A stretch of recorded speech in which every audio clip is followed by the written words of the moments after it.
Olá, tudo bem? Eu hoje estava a pensar no tema que eu ia dedicar para gravar para o vídeo de hoje e quando me sentei aqui no meu computador me deparei com a mensagem que vocês estão a ver aí. E me deu uma ideia de fazer algo que, até onde eu sei, ninguém fez ainda. Que é fazer uma espécie de frente a frente comparativo entre o Bolsonaro e o Lula.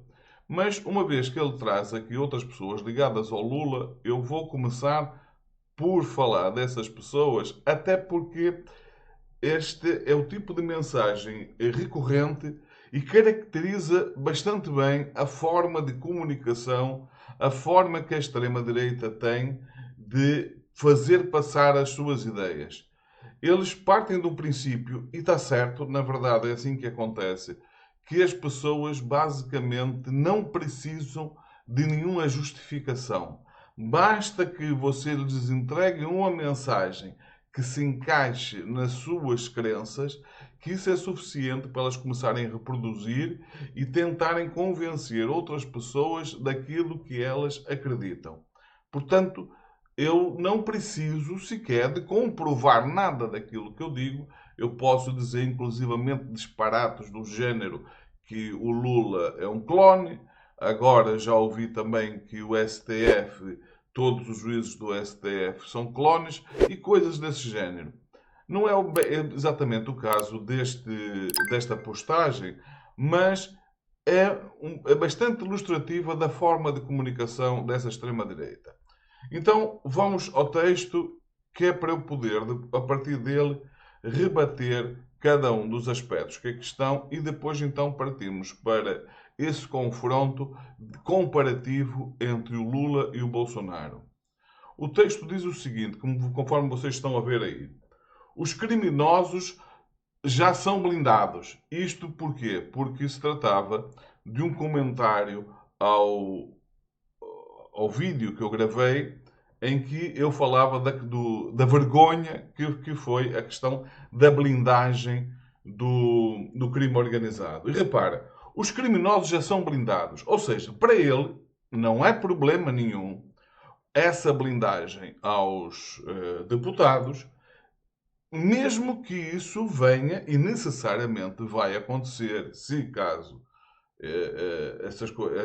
essa proposta, essa ideia seguir adiante, que eu espero que não vá acontecer, e tudo indica que de facto não vai acontecer, mas para ele não é problema nenhum que isso ocorra, mesmo que resulte numa entrada em massa do crime organizado para dentro do executivo. Porquê? Porque o crime organizado, segundo ele, já está blindado. Ou seja, todas essas ações que o governo atual, ao contrário do anterior, que não houve investigação, não existe durante o governo Bolsonaro nada parecido com aquilo que se tem feito ultimamente, o governo atual tem feito um combate bastante efetivo ao crime organizado, o que destrói o disparate que eu também ainda vou abordar neste vídeo, de querer associar o Lula e a esquerda com o crime organizado. Uma coisa é eu tentar associar, criar uma história, inventar um enredo para associar a pessoa a um ato. Outra coisa é eu demonstrar que aquilo que a extrema-direita faz, sobretudo a extrema-direita bolsonarista, eu demonstrar com factos que eu sim tenho ligações com o crime organizado e no caso do Bolsonaro isso é inclusivamente público e notório. Desde logo a sua relação bastante próxima com as milícias. E as milícias não são organizações que não são diferentes do PCC, o Comando Vermelho, a forma de funcionamento é basicamente a mesma. Portanto, para ele não há problema nenhum em se blindar os deputados, ainda que isso resulte na destruição do seu próprio país. E depois conclui, claro, não me venha com essa ladainha. Ou seja, para ele é ladainha a pessoa defender que a política seja feita com ética e que os políticos estejam sujeitos às mesmas leis que o restante de cidadãos, inclusivamente ele próprio. Reparem, as, os crimes que que os deputados querem blindar são crimes que, caso ele cometesse, ele não teria essa blindagem. Mas para ele isso também não é problema. Ele não se importa nada de ser considerado cidadão de segunda. Um cidadão aonde a lei alcança, ao contrário de outro que, por exemplo, poderia inclusivamente ter uma ação contra ele. Imaginem, se ele matar um deputado, ele naturalmente será julgado, será preso e apanhará uma pena bastante pesada. Esta lei, se passar, se for o contrário, se for um deputado a matar ele, muito provavelmente não vai ser sequer investigado, porque isso já aconteceu no passado, quando essa lei, ou uma lei muito parecida com essa, esteve em vigor entre 88 e 2001. E você vai me dizer assim, bom, mas então se ela teve vigor durante esse tempo, por que não pode entrar em vigor agora? Porquê? Primeiro, entre 88 e 2001, essa lei estava em vigor por uma questão muito simples. Primeiro, o crime organizado não era nada que se pareça com o que é hoje em dia. A maior parte da criminalidade surgiu depois, muito depois desse período, depois de 88. Por exemplo, o PCC surgiu, ao que tudo indica, depois do que aconteceu em Carandiru. Portanto, essa organização criminosa como existe hoje não havia nada de parecido, portanto, essa ameaça não existia. Mas porquê que essa lei estava feita assim?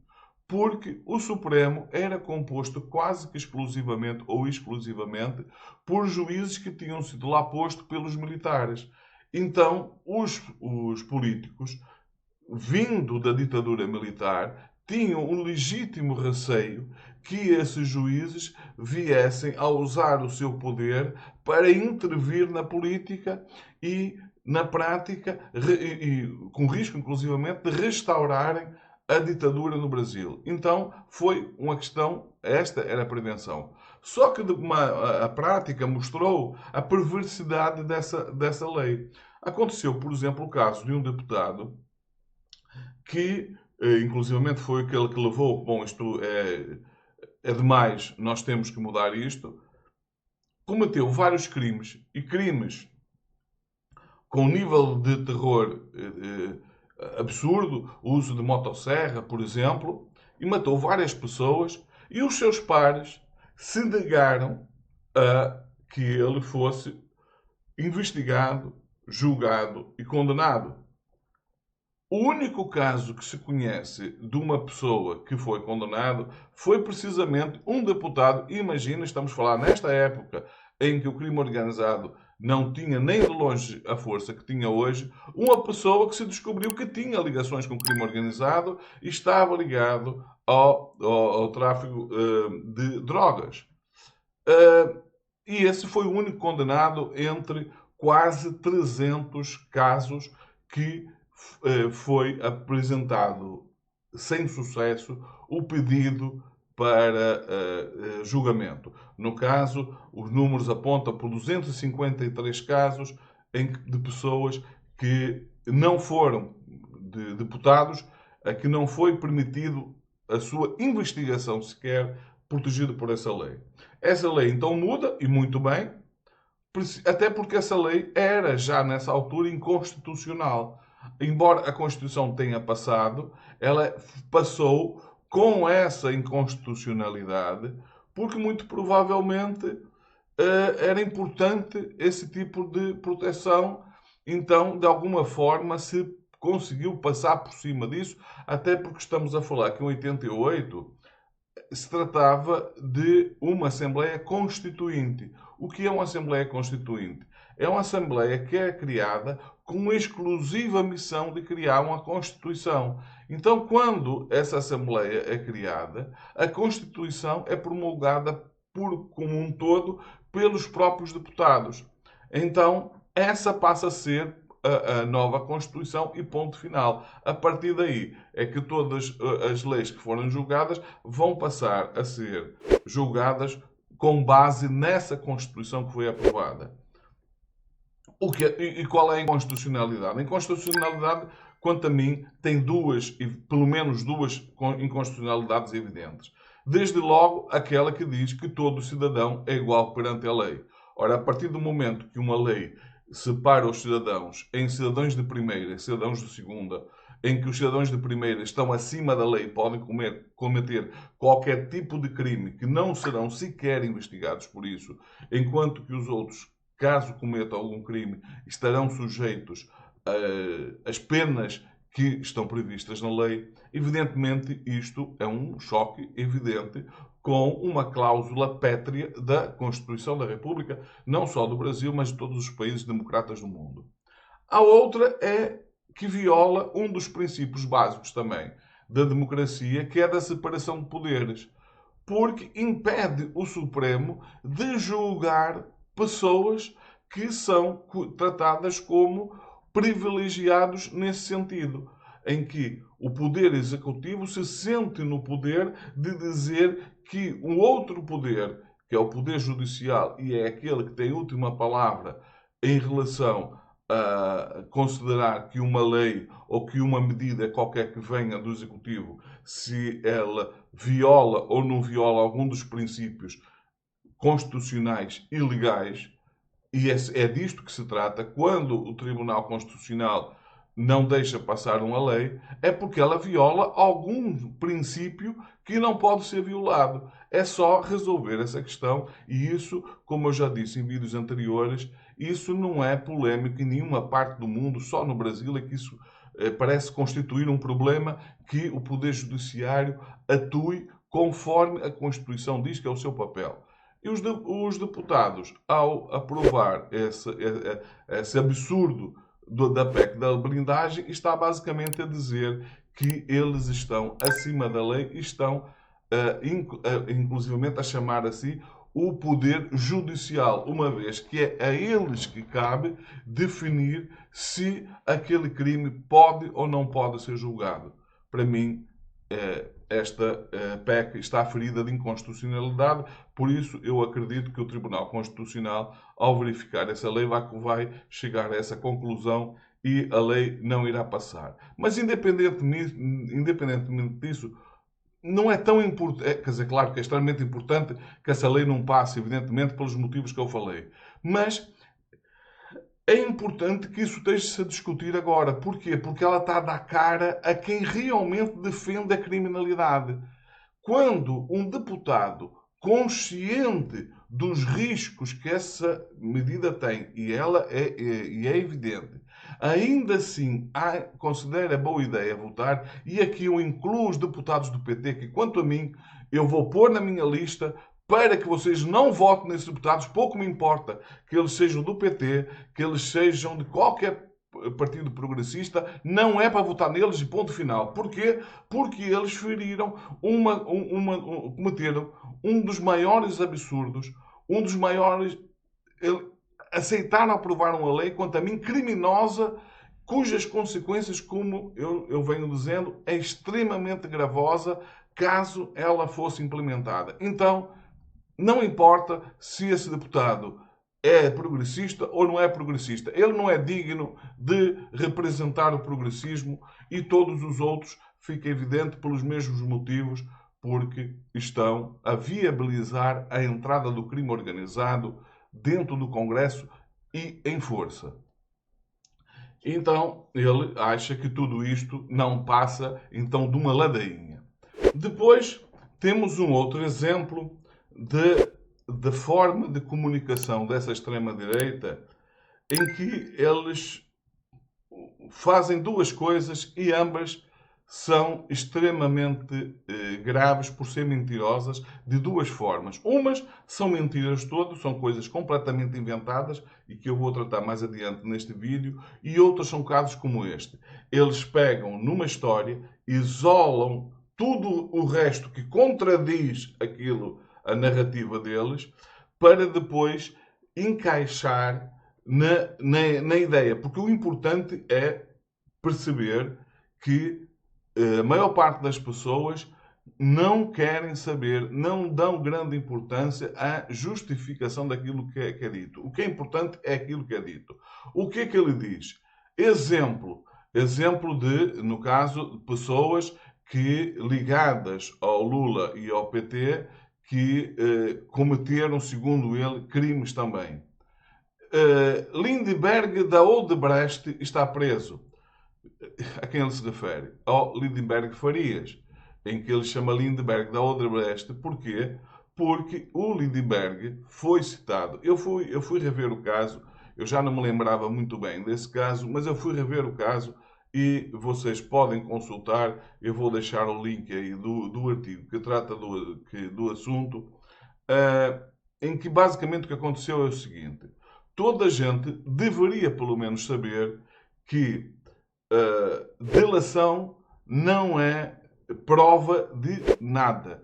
Delação quer dizer que aponta caminhos para a obtenção de prova. Ninguém pode condenar uma pessoa só porque essa pessoa disse que outra pessoa cometeu um crime qualquer. Por exemplo, a pessoa que me escreveu este post, ele admitiria ser preso e condenado só porque o vizinho dele disse, por exemplo, que ele maltrata a mulher? É evidente que não. O vizinho tinha que provar que isso é verdade. Não basta acusar uma pessoa para ela ser presa. Isso só acontece em ditaduras. Em ditaduras acontece, por exemplo, em Portugal havia a figura do bufo, que basicamente funcionava dessa forma. Eram pessoas que, a troco de algum tipo de benefício, o papel delas era denunciar outras pessoas, por exemplo, porque ouviu ela em algum momento falar mal do governo e essa pessoa era detida, ele apresentava uma acusação e o que acontecia frequentemente é que bastaria haver um conflito entre duas pessoas em que esse bufo, por raiva, por ódio, fosse o que fosse, apresentava uma denúncia completamente falsa e vinha a PIDE, que era a polícia política, levava essa pessoa presa e muitas vezes essas pessoas ficavam anos na cadeia, muitas vezes sujeitas à tortura, quando não desapareciam. Então, se ele acha que essa é a forma correta, isso caracteriza a visão de mundo que ele tem. Ele acha por bem que a justiça funciona dessa forma. Apesar de ele atacar o STF, por o STF estar a fazer o seu trabalho, ele, desde que seja em benefício daqueles que pensam como ele até admite que toda a oposição seja tratada dessa forma. Quando faz disso, é disso que se trata. Agora, porquê que eu estou a dizer isto em relação à questão que ele levanta do Lindbergh? É que houve, de facto, uma delação premiada em que se disse que o Lindbergh teria recebido 4,5 milhões de reais. Qual é o problema? É que a pessoa que fez essa delação não conseguiu apresentar nenhuma prova de que isso ocorreu. De forma que, evidentemente, a justiça fez aquilo que se espera dela. Repara, o Lindbergh, em momento nenhum, pediu para para não ser julgado. Muito pelo contrário. O que ele disse durante todo o processo é que tinha certeza que a justiça que ia atuar e que ia acabar arquivando o processo da mesma forma que arquivou antes. Ou seja, entende-se aqui que já teria havido algum tipo de acusação sobre isso e que não tinha sido apresentada nenhuma prova de que isso seja verdade. Por outro lado, eu quando fui rever todas essas questões da delatação, o que eu descobri é que a quase totalidade das pessoas que foram associadas a essa questão da corrupção da Odebrecht eram pessoas ou organizações que receberam de facto dinheiro que estava previsto na lei, e tanto que a Odebrecht pagava tanto a pessoas de esquerda como a pessoas de direita, porque a lei previa a possibilidade de doações de empresas a partidos políticos. E a Odebrecht, como muitas grandes empresas, tinha a prática de fazer doações a deputados e a partidos desde o PT, e o PT nem sequer era dos que mais recebia. Os partidos que mais receberam foram partidos de direita, inclusivamente. No entanto, isso para ele ele ignora isso. Porquê? Porque ele vai pegar na pessoa que ele quer atingir, isola do caso e basicamente diz que ele que teria recebido esse dinheiro. Repara, eh, se esse dinheiro de facto existisse, eu não vou aqui dizer que ele não existiu. Apenas eu tenho que dizer, porque é isso que ficou demonstrado, é que não havia nenhuma prova que isso aconteceu. E não havendo nenhuma prova, eu não tenho o direito sequer de apresentar esse tipo de suspeita da pessoa. Porque basicamente eu retorno à questão anterior. É a mesma coisa agora que o vizinho que não gosta do outro vizinho o denuncia-lo de um crime, não consegue provar, só que esse vizinho passa a ser visto como a pessoa que comete esse tipo de crime, que cometeu esse tipo de crime, por julgamento popular. Então o que ele pretende é pegar, já que a lei não atuou sobre o Lindenberg, então eu vou tentar que pelo menos a opinião pública o julgue e o condene.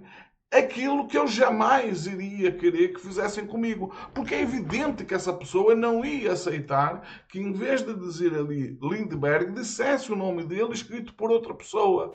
É evidente que não. Porquê? Porque isto as pessoas só se preocupam, esse tipo de pessoas, bem dito, só se preocupam com as coisas erradas que se fazem contra elas. Fazer coisas erradas contra quem pensa diferente delas, para eles é perfeitamente legítimo. É disto que se trata em relação a Lindbergh. Depois ele diz: Bolos também está preso. Ele aqui não faz nenhuma acusação, mas eu até sei do que é que ele está a falar. Está a falar daquela história das invasões em que o Bolos já perdeu por diversas vezes que alguém apresentasse provas de que alguma vez ele invadiu casas onde tinham pessoas. Isso ele nunca fez. O que ele fez, e por isso não foi preso, é porque a lei está do lado dele. A lei diz que os imóveis têm que cumprir uma função social e a partir do momento que eles estão abandonados, com pessoas vivendo, não tendo onde morar, e na grande maioria dos casos em que houve invasões, ou a totalidade, muito provavelmente, se trata de imóveis cujas dívidas já era superior ao valor do imóvel. Ou seja, se as próprias prefeituras tivessem cumprido a lei, esses imóveis já estariam na posse das prefeituras que poderiam e deveriam direcionar esses imóveis para habitação social. E basicamente o que as invasões visavam isto. Visam, porque ainda ocorrem, e eu acho muito bem que continuem a ocorrer, porque é preciso, uma vez que as prefeituras, uma vez que o Estado não cumpre o seu papel que está na lei, então alguém tem que lhes lembrar que isso é preciso ser feito. E a forma que o movimento do Bolos tinha para atuar era exatamente essa. E, em relação a terrenos, bom, as pessoas estavam sem abrigo, precisavam de um local para morar, ele encontrava um terreno que, na grande maior parte dos casos, ou se não na totalidade, mais uma vez, eram terrenos que também estavam abandonados e muitos deles também com o IPTU atrasado. Ele pura e simplesmente entrava nesses terrenos e dizia: já que a prefeitura não faz o papel deles, bom, nós vamos ocupar esses terrenos para pelo menos dar um abrigo, que não vai ser um abrigo decente, porque muitas vezes as pessoas iam para lá para fazer barracos de lona e de plástico, para poder ter pelo menos algum tipo de abrigo de chuva. O que ele devia se indignar não era pelo movimento do Bolos fazer isso. O que ele devia se indignar é pelo Brasil ser um país tão rico, tenha tanta gente que tenha necessidade de fazer isso apenas para ter um abrigo onde viver. Isso sim é que o deveria indignar. Mas não, o que lhe indigna é o facto do Bolos criar um movimento que vai no sentido de obrigar os políticos a cumprir o seu papel. Depois ele fala, evidentemente tinha que vir o Lula, pelos vários escândalos comprovados, está preso. Eu pergunto, mas que escândalo comprovado tem o Lula? Eu lembro a este senhor e a todos aqueles que estão a assistir a este vídeo que na sentença de condenação do Moro, ele dizia lá textualmente isto, que o Lula estava sendo condenado por fatos indeterminados. E quando foi confrontado com essa questão, o que ele disse foi: eu nunca disse, nem aqui, nem em lugar algum, que tinha provas de que o Lula tinha cometido crimes. Eu apenas tenho a convicção que ele os cometeu. Ou seja, o que é que este senhor acha por bem, desde que não seja com ele e aqueles que pensam como ele? Que há um juiz pode condenar uma pessoa, ao contrário do que ele diz, não tem provas. Como eu disse, o próprio Moro disse que não tinha provas depois de anos de investigação e de anos de tentativa de forjar provas contra ele. Acabou por concluir que efetivamente não tinha nenhuma prova. Então não existe provas. Então, mas ele acha por bem que, se tratando do Lula, que ele deveria ter sido preso, deveria estar preso nesta altura, por suposto crime que o juiz tirou da cabeça dele e que não tinha nenhuma prova disso. Mas você pode dizer, mas não foi só o Moro. Foi também os juízes do TRF4. É verdade. Só que, entretanto, se veio a descobrir porque que os juízes votaram daquela maneira. E caso você não saiba, os juízes foram chantageados pelo Moro. Criaram aquela situação daquele baile num hotel com presença de mulheres de programa, em que havia uma pessoa que foi que organizou todo o processo, cujo papel dele, para se ver livre de crimes que o Moro os encobriu-se. Olha, você, se quiser se manter à margem, você vai poder se manter na seguinte condição: você, a partir de agora, vai ter que trabalhar para mim. E basicamente o que essa pessoa se propôs a fazer, e viu-se livre da perseguição do Moro por causa disso, foi filmar esses juízes que foram levados a participar desse baile em situações extremamente constrangedoras. Então, quando o Moro, como ficou demonstrado, chantageou, não usou aquilo contra o juiz, o que ele diz: eu tenho aqui provas disto assim assim, se vocês não votarem conforme eu quero, vão ter problemas. Perante isso, os juízes, de forma covarde, deveriam eles também estarem sendo julgados, já deviam ter sido condenados, porque cederam a uma chantagem. Mandaram a pessoa para a prisão, condenaram em segunda instância, não baseado em provas, que era aquilo que eles deveriam ter feito, mas baseado numa chantagem a que foram submetidos.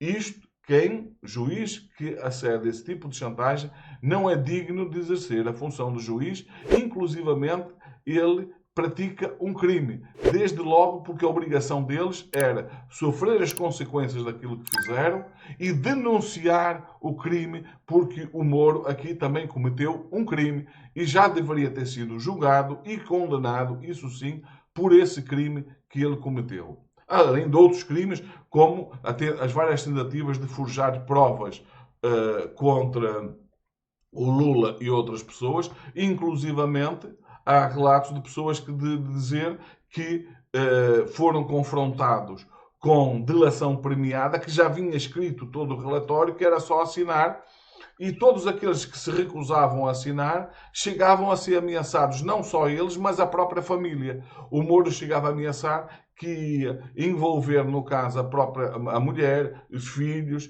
e de forma que deixava as pessoas, ou sujeitava essas pessoas a aceitar cometer o crime de fazer delações caluniosas, em que eles alegavam supostos crimes que as pessoas não cometeram. Evidentemente que isto teria que invalidar todo o processo do Lula. Claro, a partir do momento que não tem provas, ele automaticamente não pode ser condenado. Mas a partir do momento que fica evidente toda uma tentativa de forjar provas contra ele, não é o Lula que deveria... O Lula nunca deveria ter sido preso. Quem deveria ter sido preso foi as pessoas que trataram disso. Mas em relação ao Lula, eu quero vou voltar a esta questão. Provavelmente vou ter que gravar um segundo vídeo, que já estou a ver que este está a ficar muito mais longo do que eu pretendia, para tratar exclusivamente desse frente a frente em relação ao Lula e ao Bolsonaro. Depois, o que é que ele fala? E tem o golpe do INSS. Não me venha com essa hipocrisia que vai blindar corrupção. Dá um tempo. Não, eu não vou dar um tempo para você. Você não merece que lhe dê um tempo. Você merece que você seja apontado como aquilo que você é. E aquilo que você é está expresso em tudo aquilo que eu venho dizendo até agora e vou reforçar agora. Porque ou você é um perfeito idiota, ou então você é uma pessoa extremamente mal intencionada e eu acredito que é uma das duas coisas ou acumula as duas. Porquê? Porque você sabe, ou deveria saber, que em relação ao caso do INSS, inclusivamente, isso já começa a incomodar os próprios bolsonaristas, porque começa a haver provas que tudo isso foi criado, não só foi criado dentro do governo Bolsonaro, como foi criado para beneficiar pessoas ligadas ao Bolsonaro. E eu admito, acho muito provável, porque o Bolsonaro nunca quer ficar fora de uma boquinha, o Bolsonaro seria provavelmente um dos beneficiários desse esquema que foi montado no governo dele. Aí você pode dizer, bom, mas cresceu no governo Lula. Sim, cresceu porquê? Porque é a mesma coisa que você monta uma empresa. Quando você monta uma empresa, no primeiro ano ou nos primeiros tempos, essa empresa nem sequer vai dar lucro, muito provavelmente até vai dar prejuízo. O que ocorre é que a partir do momento que a coisa começa a funcionar, a empresa começa a crescer. E basicamente foi isso que aconteceu. Ela começou já a crescer dentro do governo Bolsonaro e de forma exponencial e continuou a crescer porque já toda a estrutura já estava montada e, portanto, já estava tudo a funcionar em pleno e cresceu ainda mais durante o governo Lula. Até que isto chamou a atenção de alguém que resolveu denunciar e a ordem do Lula foi: doa a quem doer, há que se investigar e parar imediatamente com isso. E o que o Lula fez foi exatamente isso. E agora, porquê que isto está a incomodar os bolsonaristas? É que estão a aparecer documentos que provam que o Bolsonaro e vários ministros ligados do governo Bolsonaro, inclusivamente o Paulo Guedes, tiveram conhecimento disso na altura em que o esquema estava sendo montado e não fizeram absolutamente nada. Pelo contrário, eles tomaram a medida para favorecer a prática desse crime, que foi o fim do recadastramento. Então, a partir do momento que as empresas não tinham mais que ser recadastradas, os cadastros que existiam, não havia nenhuma investigação, não havia nenhum processo de compliance para verificar que as empresas respeitavam aquilo que estava determinado. Não, os aposentados continuaram a pagar por um serviço que não pediram e a enriquecer a muita gente. E eu estou, como eu disse, estou convencido que o Bolsonaro estaria entre eles. Não tenho nenhuma prova disso, mas a partir do momento em que surge documento que prova que ele tomou conhecimento e não agiu, eu acho muito improvável que ele tenha aceitado que essa roubalheira, ele estivesse fora dessa roubalheira, até porque se tratava de muito dinheiro. E o Bolsonaro, é preciso nunca esquecer que ele comprou centenas de imóveis, sendo que 51 deles foi comprado com dinheiro vivo. E quem é que usa dinheiro vivo para comprar imóveis, para comprar viaturas e por aí fora? É pessoas ligadas à criminalidade. Porquê? Porque não tem como explicar a origem desse dinheiro. Eu, inclusivamente, já gravei um vídeo que falei nisso e vou repetir aqui. Eu estou convencido que a história das pessoas que mandavam Pix para o Bolsonaro era mais um esquema de lavagem de dinheiro. Como? Simples.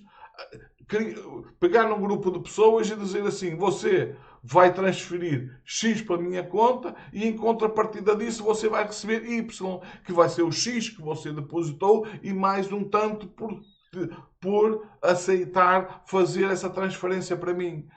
Eu Tenho essa suspeita. Repare, eu não digo que isso está a ocorrer, ao contrário desta pessoa. Eu não apresento isso como uma evidência. Eu apenas digo que eu tenho o direito legítimo de suspeitar que isso possa ter ocorrido. Até devido ao volume, que já se fala em qualquer coisa como 40 milhões de reais que o Bolsonaro terá recebidos através do Pix. E eu pergunto, é razoável que uma pessoa consiga, em tão pouco tempo, receber tanto dinheiro, sabendo que há uns anos atrás, numa altura em que ele já estava bastante forte e com forte probabilidade de ganhar a eleição, ele tentou formar um partido, aliás, ele já estava eleito, ele já era presidente, tentou formar um partido e não conseguiu assinaturas suficientes. Vocês acham que é plausível que essa pessoa receba tão rapidamente um volume tão grande de dinheiro, sendo que ela não conseguiu sequer algo que é de graça, que as pessoas dão de graça, não tem nenhum custo, que é assinar para que ele possa formar um partido? A mim não me parece. Bom, este vídeo afinal vai ser a primeira parte e porque a segunda parte, aí sim, eu vou entrar no tema do confronto comparativo entre o Lula e o Bolsonaro. Por enquanto, fiquem bem e vemos no próximo vídeo.